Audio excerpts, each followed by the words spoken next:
Hello friends, मैं मिथिलेश कुमार आपका स्वागत करता हूं। तो हम लोग आज स्टडी करेंगे। जो अपना सब्जेक्ट है उसका नाम है utilisation of electrical power. Okay, तो बहुत इंपॉर्टेंट सब्जेक्ट है आपका। जब आप जो पेपर दोगे उसके लिए भी, आगे जेई वगैरह की तैयारी करोगे तो उसमें भी यूटिलाइजेशन ऑफ इलेक्ट्रिकल एनर्जी से बहुत सारे ऑब्जेक्टिव क्वेश्चन आते हैं।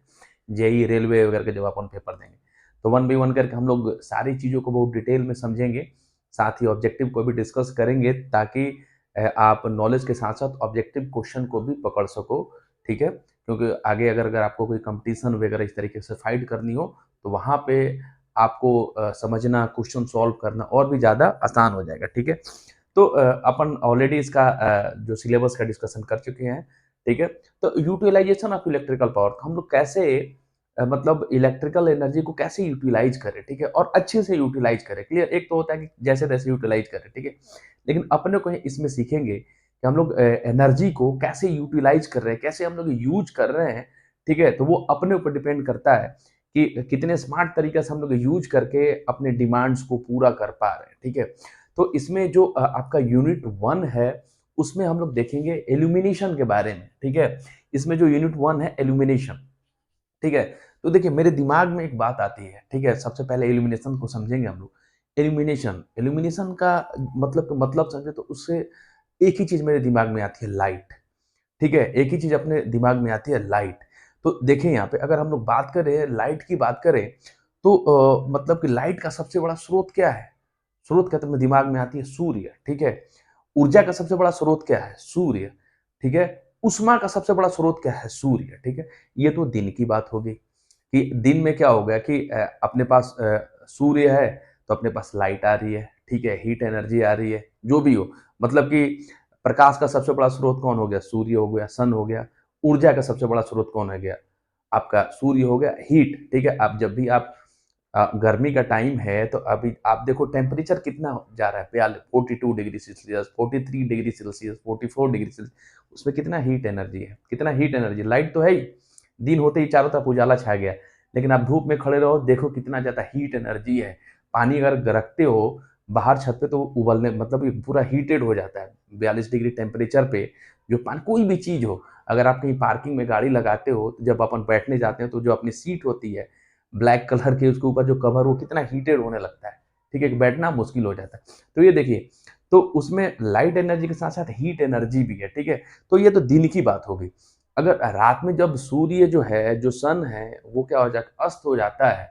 ठीक है, तो उस टाइम रात हो जाता है। तो रात में अपने पास मतलब ऊर्जा का या लाइट का, प्रकाश का स्रोत क्या है? तो उसके लिए हम लोग क्या करते हैं, ट्यूबलाइट यूज करते हैं, बल्ब यूज करते हैं।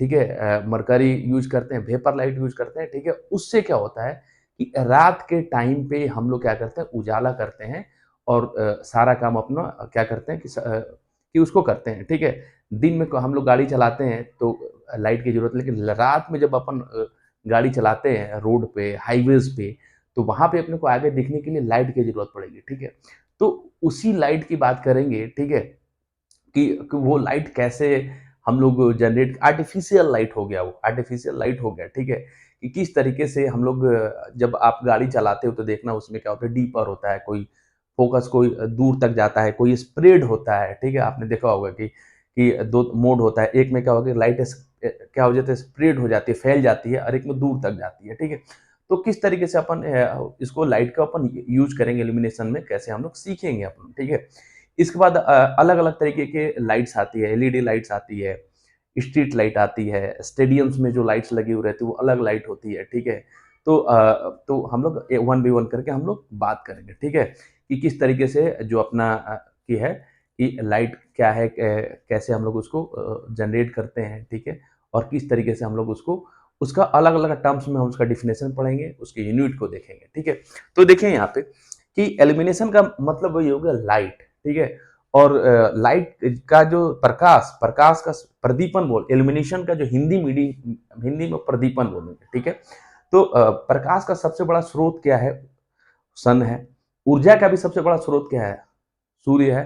ठीक है, और हीट एनर्जी का भी सबसे बड़ा स्रोत क्या है? ठीक है, ये तो दिन की बात होगी। ठीक है, तो देखें यहाँ पे कि सबसे पहले अगर हम लोग बात करें तो हम लोग बोलते हैं कि सूर्य जो है वो आग का एक गोला है, मतलब वहाँ हीट एनर्जी जनरेट हो रही है। मतलब किसी भी चीज को जलाओगे तो सबसे पहले क्या होगा, हीट एनर्जी वहां पे सबसे पहले हीट एनर्जी जनरेट होती है और वही हीट एनर्जी आपकी लाइट एनर्जी में कन्वर्ट हो जाती है। ठीक है, तो देखिए यहाँ पे अगर हम लोग बात करें सन की बात करते हैं तो हम लोग सन को बोलते हैं कि एक जलते हुए आग का गोला है। मतलब जब आप आग जलाओगे, आग जब आप घर में जलाते हैं तो देखना कि वहां पे लकड़ी जलाओ, ठीक है, तो वहां से आग जलेगी तो हीट एनर्जी जनरेट होती है। ठीक है, तो वहीं पे सन जो है एक जलते हुए आग का गोला है, तो उसे क्या होगा, हीट एनर्जी जनरेट हो जाए और यही हीट जो है अपने पास लाइट के फॉर्म में आती है, लाइट के फॉर्म में आती है। जब आप धूप में खड़े रहोगे तो प्रकाश तो है ही, ठीक है, बाकी आपको लगेगा कि कि कुछ ना कुछ है, टेम्परेचर बढ़ रहा है। जब आप घर के बाहर या घर के अंदर हो तो वही हीट एनर्जी आपका कन्वर्ट हो जाती है लाइट एनर्जी में with the help of radiation energy. ठीक है, सबसे पहले मतलब कि जो सन है उसे हीट एनर्जी जनरेट होती है। ठीक है, और ये देन आपकी जो रेडिएशन एनर्जी है वो कन्वर्ट हो जाती है लाइट एनर्जी में। ठीक है, ये तो अपनी सूर्य की बात होगी। अब अपन आगे बढ़ते हैं। ठीक है, तो अब देखिए बल्ब का आविष्कार किसने किया था, एडिसन ने किया था। ठीक है, तो हम लोग क्या करते हैं कि बल्ब की सहायता से हम लोग आर्टिफिशियल लाइट जनरेट करते हैं नाइट के टाइम पे। ठीक है, तो देखिए यहाँ पे ये तो आपका बल्ब हो गया। ठीक है, तो बल्ब लाइट कैसे देगा, बल्ब बोल दे कि बल्ब चलो लाइट दे तो नहीं देगा। ठीक है, तो बल्ब में सबसे पहले क्या होता है कि देखिए यहाँ पे ये फिलामेंट होता है। ठीक है, और ये जो फिलामेंट बल्ब के अंदर आपने देखा होगा, पढ़ा होगा, फिलामेंट होता है और वो किस मटेरियल का बना हुआ रहता है, तो आपका टंगस्टन का बना हुआ रहता है। ठीक है, तो यहाँ से क्वेश्चन आप लोग के दिमाग में बैठा लो कि जो फिलामेंट है वो टंगस्टन मटेरियल का बना हुआ रहता है। ठीक है, जब हम लोग जो फिलामेंट के अंदर जब सप्लाई देते हैं तो ये फिलामेंट क्या हो जाता है, हीटेड हो जाता है। ये फिलामेंट क्या हो जाता है, हीटेड हो जाता है और बाद में यही हीट एनर्जी जो है वो लाइट एनर्जी में कन्वर्ट हो जाती है और जिसके द्वारा अपने को क्या मिलता है, लाइट मिलता है। ठीक है, लाइट मिलता है। क्लियर है। ठीक है, तो आपने देखा होगा, मैं आपको एक चीज बताऊं कि गाँव वाँव में अभी तो सब जगह लाइट आ गई। पहले क्या होता था कि जब लाइट की व्यवस्था नहीं थी उस टाइम अपने क्या करते थे कि एक सिंपल पेट्रोमैक्स आता था गैस। ठीक है, उसमें एक नोजल जैसा रहता था। ठीक है, और उससे अपन क्या करते थे कि उजाला करते थे गैस की सहायता से। ठीक है, तो उसमें क्या होता है कि गैस सिलेंडर के ऊपर एक नोजल लगाते थे बिल्कुल व्हाइट कलर का, फिर उसमें हम लोग गैस चालू करके आग लगाते थे, तो सबसे पहले वो क्या हो जाता है, वो लाल होता था। ठीक है, लाल होके फिर और ज्यादा हीट होता था, वो सफेद हो जाता था। सफेद होते ही जो अपना प्रकाश है वो चारों तरफ फैलने लगता है, रोशनी होने लगती है। आपने देखा होगा पेट्रोमैक्स, मतलब कि गैस की सहायता से अपन उजाला करते थे गाँव वाँव में। ठीक है, अब तो जगह जगह लाइट आ गई, इन्वर्टर आ गया। ठीक है, तो सबसे पहले अपना क्या हुआ कि सबसे पहले हीट जनरेट हुआ और वही हीट एनर्जी किसमें कन्वर्ट हो गई, वो आपकी लाइट एनर्जी में कन्वर्ट हो गई। तो सेम यहाँ भी फंडा है कि बल्ब के अंदर फिलामेंट होता है, वो फिलामेंट आपका टंगस्टन मटेरियल का बना होता है। जब अपन यहाँ पे इसके फिलामेंट के अंदर इलेक्ट्रिक सप्लाई देंगे तो ये क्या हो जाएगा, ये फिलामेंट हीटेड हो जाएगा। जब ज्यादा हीटेड हो जाएगा, ठीक है, तो वही हीट एनर्जी किसमें कन्वर्ट हो जाएगी, लाइट एनर्जी में कन्वर्ट हो जाएगी। ठीक है, लाइट एनर्जी में कन्वर्ट हो जाएगी। अब देखिए यहाँ पे एक चीज सीखने वाली है कि सबसे पहले आप किसी चीज को जब हीट करोगे ना तो सबसे पहले वो लाल हो जाती है। ठीक है, जो तो किसी भी चीज को जब हीट करोगे तो वो क्या हो जाएगी, वो लाल हो जाएगी। ठीक है, उसके बाद उसको और ज्यादा हीट करोगे, और ज्यादा हीट करोगे तो वो व्हाइट हो जाती है। ठीक है, ध्यान में रखना, किसी भी चीज को आप देखना कि बहुत जब हीट करोगे, ठीक है, किसी भी चीज को जब आप गर्म करोगे तो सबसे पहले वो लाल होती है। ठीक है, इसके बाद उसको और ज्यादा हीट करोगे, ठीक है, तो वो क्या हो जाएगा, बिल्कुल वो व्हाइट हो जाएगा, बिल्कुल व्हाइट हो जाएगा। ठीक है, तो जो रेड कलर होता है उसका वेवलेंथ ज्यादा होता है कंपैरिजन टू व्हाइट कलर। ठीक है, अपने को ध्यान में रखना है कि किसी भी चीज को जब अपन हीट करते हैं तो सबसे पहले आपका कौन सा कलर आता है, रेड कलर आता है। ठीक है, देन और ज्यादा हीट करेंगे हम लोग तो वो आपका कन्वर्ट हो जाता है व्हाइट कलर में। ठीक है, व्हाइट कलर में कन्वर्ट हो जाता है। ठीक है, तो सेम यही आपका कंसेप्ट है एल्यूमिनेशन के बारे में। ठीक है, इसमें और देखते हैं हम लोग कि क्या इसका प्रिंसिपल।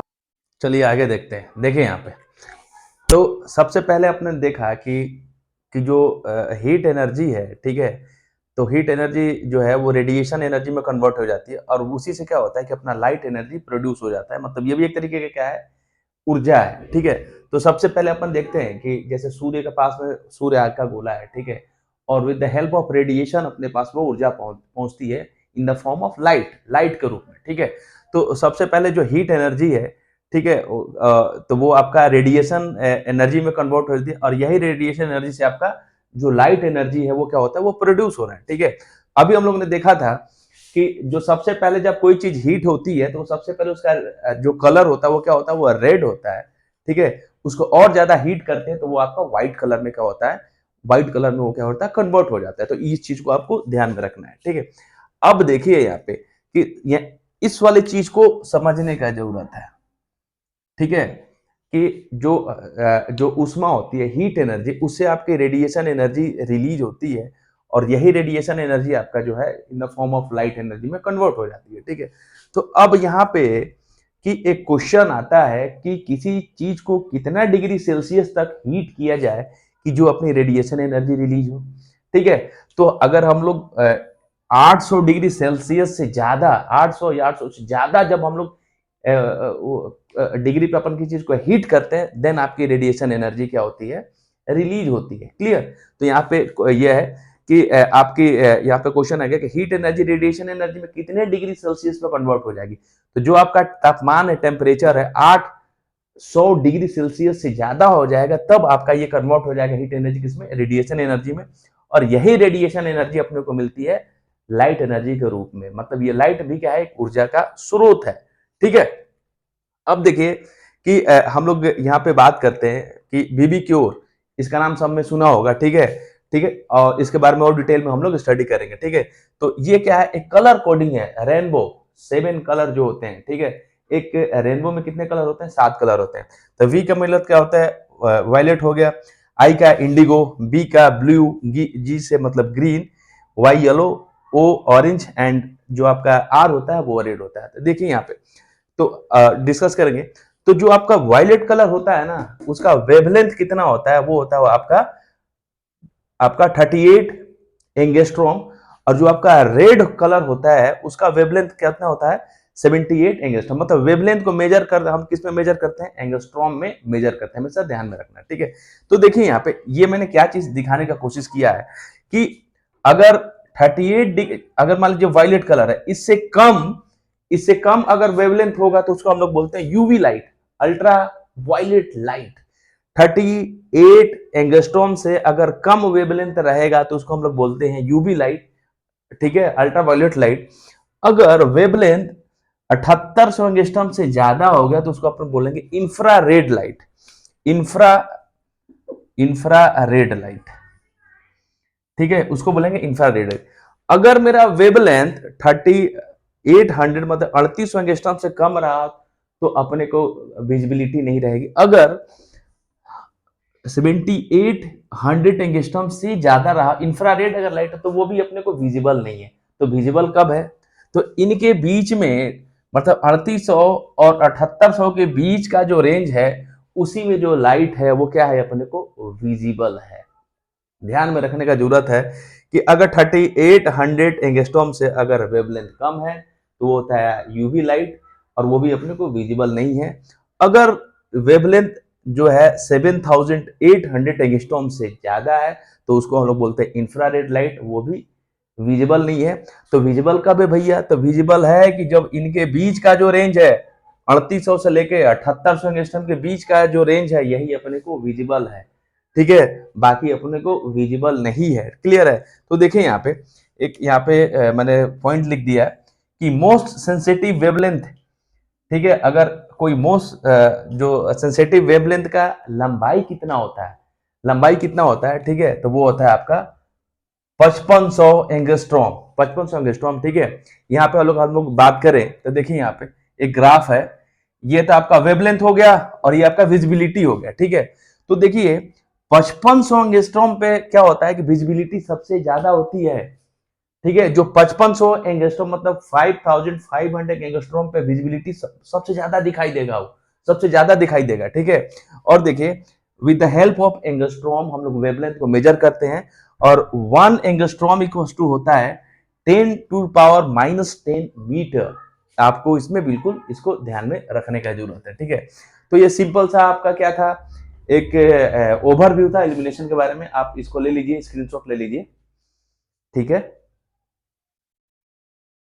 ले लिया? ठीक है, अब नेक्स्ट वीडियो में इसके बारे में और डिटेल में पढ़ेंगे और इसके अंदर जो भी छोटे-छोटे डेफिनेशन हैं लाइट्स, ठीक है, ल्यूमिनस, फ्लक्स, इंटेंसिटी, उसके बारे में 1 बाय 1 करके स्टडी करेंगे। तब तक के लिए थैंक यू।